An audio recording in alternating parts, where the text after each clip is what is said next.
Hello friends, আশা করি তোমরা সবাই ভালো আছো। আমিও ভালো আছি। আজ আমি ওলের একটা নতুন রেসিপি তোমাদের সাথে শেয়ার করব। এই রেসিপিটা কিন্তু মাছ মাংসের স্বাদকেও হার মানাবে। একবার এইভাবে ওলের রেসিপি করে দেখো, খেতে জাস্ট অসাধারণ লাগে। এইটি করার জন্য আমি প্রথমে এখানে কিছু ওল সেদ্ধ করে নিয়েছি ও কিছু ধনেপাতা কুচি করে নিয়েছি, একটু লঙ্কা কুচি কুচি করে নিয়েছি, দুটো ডিম সেদ্ধ করে নিয়েছি, কিছু পেঁয়াজ কুচি করে নিয়েছি, কিছু টমেটো কুচি করে নিয়েছি ও কিছু পেঁয়াজ রেখেছি দুটো মশলার জন্য। এই ওল সেদ্ধর ভেতরে আমি এবারে কুচি করে রাখা পেঁয়াজটা দিয়ে দেবো। পেঁয়াজটা আগেই আমি কুচি কুচি করে রেখেছিলাম। আর ওলটা এমনভাবে সেদ্ধ করবেন যাতে ওলে যেন কোনো জল না থাকে, কিন্তু পুরো যেন জল সব ফেলে দেবেন সেদ্ধ করার পর। এরপর এর ভেতরে আমি একে একে লঙ্কা কুচি, ধনেপাতা আর ওই ডিমটা না, আমি দুটো ডিম সেদ্ধ করেছিলাম না, ওটা গ্রেট করে নিয়েছি। কিন্তু এইভাবে আপনারা ডিমটা গ্রেট করে নেবেন, তাহলে কিন্তু বড়াটা দারুণ টেস্ট হবে। এই গ্রেট করা ডিমটা আমি এর উপরে দিয়ে দেবো। এবার এর ভেতরে আমি একটু বেসন দিয়ে দেবো, দিয়ে একটু সামান্য নুন দিয়ে দিলাম, একটু হলুদ দিয়ে নেবো।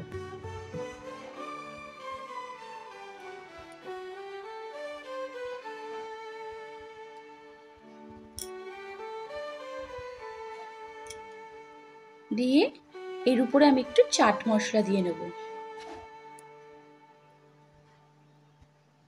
দিয়ে 2 চামচ এখানে আমি সর্ষের তেল ব্যবহার করব। সর্ষের তেল দিলে বড়াটা বেশ দারুণ হবে কিন্তু।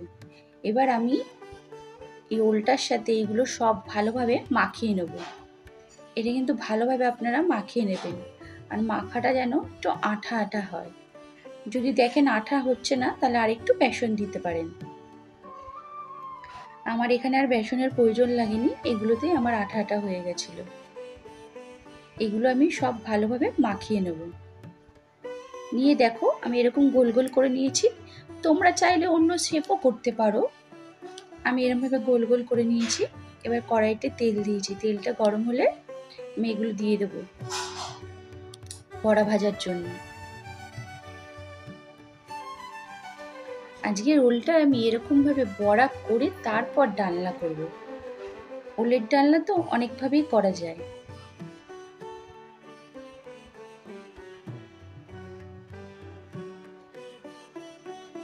এবার আর এক পিঠ আমি উল্টে দিলাম। এটা কিন্তু গ্যাসের ফ্লেমটা লো করে করতে হবে, নইলে কিন্তু ভেতরটা কাঁচা থেকে যাবে।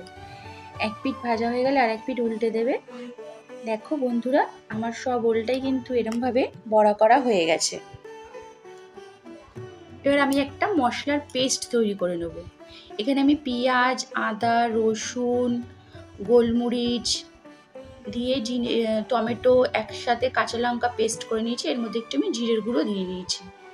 এবার একটু কড়াইতে আমি ওই ভাজার মধ্যেই, বড়া ভাজার মধ্যেই, তেলটার মধ্যেই আমি একটু লঙ্কা আর গরম মশলা ফোড়ন দিয়ে নিলাম। দিয়ে এরকমভাবে আলুগুলো কেটে নিয়েছি, কিন্তু আলুগুলো কিন্তু এরকমভাবে ডালনার মতো বড় বড় করে একটু কাটবে। কেটে আমি ভালোভাবে একটু নাড়াচাড়া করে নেব। করে এর মধ্যে একটু আমি হলুদ দিয়ে নেব আর সামান্য একটুখানি নুন দিয়ে নেব। দিয়ে ভালো করে নাড়াচাড়া করে আলুটা আমি একটু ঢেকে রাখবো। এবার ঢাকা খুলে আমি এই মশলাটা দিয়ে দেবো, যেই মশলাটা আমি পেস্ট করে রেখেছিলাম ওলের ডালনার জন্য। এই মশলাটা আমি এর মধ্যে দিয়ে নেব।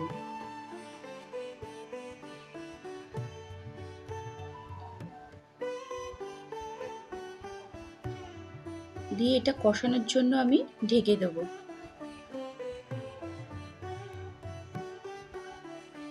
দেখো বন্ধুরা, আমার মশলাটা কিন্তু কষেই গেছে, তেল ছেড়ে দিয়েছে মশলাটা থেকে। এবার আমি এটাকে ভালো করে নাড়াচাড়া করে এর মধ্যে আমি জল দিয়ে দেবো। জলের পরিমাণটা একটু বেশি দিতে হবে,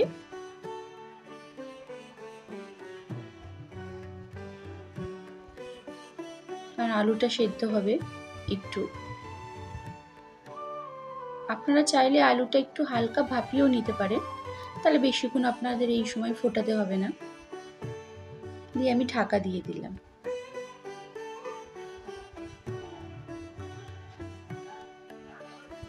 এটা আমি 10 মিনিট এরকম ঢাকা দিয়ে রেখেছিলাম। দেখো বন্ধুরা, আমার আলু কিন্তু সেদ্ধ হয়ে গেছে। এবার আমি ভেজে রাখা বড়াগুলো এর মধ্যে দিয়ে দেবো।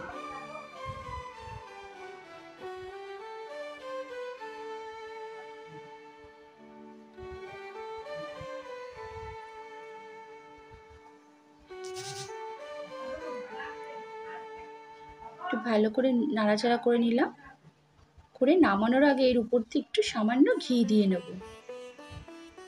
কারণ গরম মশলা আমি ফোড়নেই দিয়েছিলাম, সে কারণে এখন আর আমি গরম মশলা দেব না, একটু ঘি দিয়ে নেব।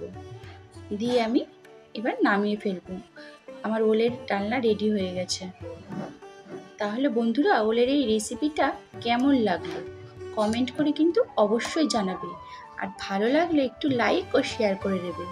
আর যারা এখনও আমাকে বন্ধু করনি তারা অবশ্যই কিন্তু বন্ধু করে নিও। আর এই রেসিপিটা বাড়িতে অবশ্যই ট্রাই করো, খেতে কিন্তু অসাধারণ লাগে।